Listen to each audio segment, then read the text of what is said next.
राणा सनाउल्लाह के साथ इन्होंने कहा कि मैं तुम्हारी मूंछों से पकड़कर तुम्हें जेल में घसीटूंगा। कीड़ियां अपना उसके ठीक है के बाहर जी उसको बिस्तारण दिया, दो तीन दिन बाद उसको एक स्लाइस दिया जाता था। मैं उनकी ना वाइफ का इंटरव्यू देख रहा था जब उन्होंने कहा था कि आप लोगों को कलमे की मार पड़ेगी, यकीन करें। आज उसकी वीडियो चला के देखे, वो यही कह रही थी ना कि कलमे की मार पड़ेगी। अब कलमे की मार किसको पड़ रही है? वो तो बेगुनाह साबित हो गया। क्यों आपने ऐसा किया? इक़्तिदार तो चंद दिनों का होता है। इक़्तिदार भी एक फ़ानी चीज़ है, आज आपका है कल किसी और का है। लेकिन आपको अल्लाह ताला ने आज़माया इक़्तिदार दे के, कि अल्लाह ताला ने आपके हाथ में जो इक़्तिदार दिया ना, जब आपने रियासत मदीना का नारा लगाया और लोगों ने कहा कि यार वाकई ये बड़ा मजहबी बंदा है, लेकिन उसके बाद वो चीज़ नहीं नज़र आई आप में, माजरत के साथ। अरे झूठ ही देखे हमने, और मैं तो फॉलोवर्स पे हैरान हूँ यार। और मैं IMF के पास नहीं, यू टर्न ले लिया, मुल्क में बिजली महंगी हो, हुक्मरान चोर है, मुल्क में डॉलर महंगा हो, हुक्मरान चोर है, महंगाई हो जाए, हुक्मरान चोर है। आपने कहाँ पर यू टर्न लिया? और अभी आप जा रहे हैं, बाहर जा रहे हैं, मैं ये ऑन दी रिकॉर्ड कह रहा हूँ, आप बाहर जा रहे हैं। अब ये भी अपना जो है जाहिर सी बात है, वो नहीं, ये तो इनके फॉलोअर्स कहते हैं कि इमरान मर जाएगा, कट जाएगा, लेकिन बाहर नहीं जाएगा। जा रहे हैं, बाहर जा रहे हैं, इंग्लैंड जा रहे हैं, बहुत जल्द जा रहे हैं। बेटों से भी रब्ता हो गया इमरान खान साहब का। बाद मेरी दुआ है अल्लाह आपके लिए। तो लगता है कि कामरान भैया फिर ग्राउंड रियलिटी पे सारी ये चीज़ बनाई जा रही है, ग्राउंड रियलिटी बनाई जा रही है कि शायद इनको NRO दिया जाइए। NRO इसी को कहते हैं ना, NRO मिल रहा है। तो फिर अगर आपका इलाज इधर नहीं, आप तो कहते थे मियाँ साहब इलाज बाहर कराते हैं, आप इलाज किधर करवाएं? नहीं सर, अशिफा आई हॉस्पिटल है, उनके उस दिन ब्रिगेडियर साहब का मैंने इंटरव्यू सुना है, उन्होंने कहा दुनिया की सारी जदीद मशीनें मेरे हॉस्पिटल में मौजूद हैं और मैं कोई भी ऐसा इलाज नहीं आंख का जो मैं नहीं कर सकते। हम आप इधर से करवाएं, ना जाएं, क्यों बाहर जा रहे हैं? आप अपने बेटों को बुलाएं, तीमारदारी के लिए बुलाएं, कासिम सुलेमान को जिनको हम करण अर्जुन कहते हैं उनको बुलाएं, क्यों नहीं बुलाते हैं? बुला रहे हैं आप। जैसे मरियम नवाज अपने बाप के साथ आ गई थी और आपने बेटी को बाप के सामने गिरफ्तार किया था।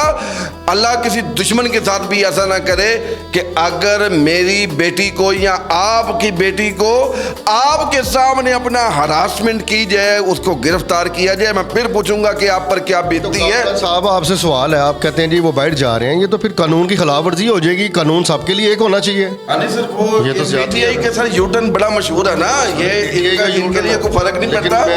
हालांकि अल्लाह का शुक्र अदा करें, आज अलीमा बाजी भी बाहर है, फलानी बाजी भी बाहर है, फलानी बाजी भी बाहर है। इन्होंने तो बच्चों के बच्चे अंदर कर दिए थे और मेरी बातें चुभ रही होंगी आपको। और हाँ, एक गल ध्यान च रखना, सानू कोई गर्ज नहीं है किसी नाल। अल्हम्दुलिल्लाह ये माइक जो है ना, इस माइक का मतलब ये है, एक अच्छे सहाफ़ी का काम है, अच्छे काम को छत पर चढ़े खड़े होकर गा दे और बुरे काम को चौक में खड़े होकर बेनकाब कर दे। जाकर देख ले, अपना जो है हज़ारों वीडियो भरी पड़ी हैं। सिर्फ हक की बात करता हूँ, सच की बात करता हूँ, अदरवाइज कोई किसी की चापलूसी नहीं। जाके यह भी देख लेना। और अपना जो है, मेरा तो किसी सियासतदान से रब्ता भी नहीं है, मेरा तो किसी सियासतदान से रब्ता भी नहीं है। अगर हम राणा सनाउल्लाह साहब की बात कर रहे हैं तो राणा सनाउल्लाह साहब से हमारी क्या रिश्तेदारी है?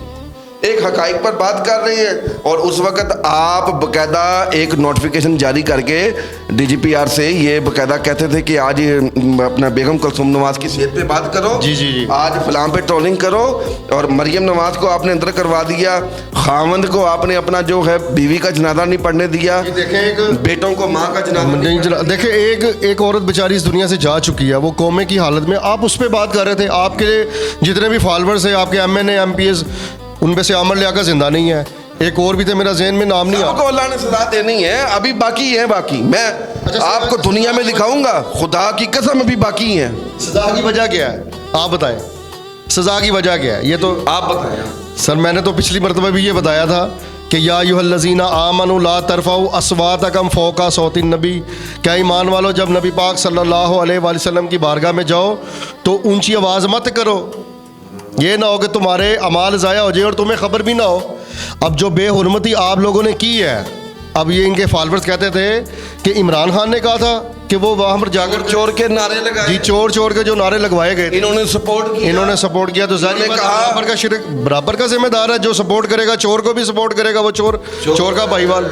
गुनाह करने वाला भी गुनाहगार, उस गुनाह को ओबलाइज करने वाला भी गुनाहगार। और ये आपने सिखाया था, ये जहां मिले इनको चोर चोर बोलो। आप लोगों ने हर चीज चेंज कर दी। आपने सियासी पार्टी अपनी बना ली, आपने सियासत का मनकत अपना जो है अपने नज़दीक एक उसका एनालिसिस अपना बना लिया, आपने मज़हब भी अपना बना लिया, आपने रियासत मदीना का पकड़ के नक्शा चेंज कर दिया। पहले खान साहब तुसी पाकिस्तान का नक्शा चेंज किया, फिर तुसी रियासत मदीना का आपने वो सारे जो नज़्मो ज़बत से वो आपने ख़राब कर दिए। एक अजीबो गरीब आपने रियासत मदीना का तासुब दे दिया। उसी कंटेनर पे खड़े होके आप ईया का नाबुदु व ईया का नस्ताइन कह रहे थे, उसी कंटेनर पे खड़े होके इब्रारुल हक साहब अपना जो है वो पता नहीं कौन कौन से गाने वहाँ से प्ले हो रहे थे, और फिर वहीं पर अपना जो है जो लोगों ने देखा, मैं तो नहीं कह रहा, लोग भी देखते रहे हैं कि वहाँ पर क्या क्या काम होते रहे। और फिर एक ही अपना कासिम सूरी साहब जो आजकल माशाल्लाह टैक्सी चला रहे हैं, एक मैं पोस्ट पढ़ रहा था, वो कंटेनर पे खड़े होके कह रहे हैं कि जनाब मजहबी टच दें। एक आपने अजीबो गरीबी बना लिया। खैर अल्लाह ताला आपको सेहत दे, लेकिन ये मुकाफात अमल है आपने। मैं एक बात करना चाहता हूँ कि जिसने इस्लाम के साथ मजाक किया ना, वो खुद मजाक बन गया। ये यकीन करें कि बड़ी, मैं कहता हूँ कि अल्लाह से डरना चाहिए और इंसान को अपनी जो ज़बान है ना, इसको कंट्रोल में रखना चाहिए।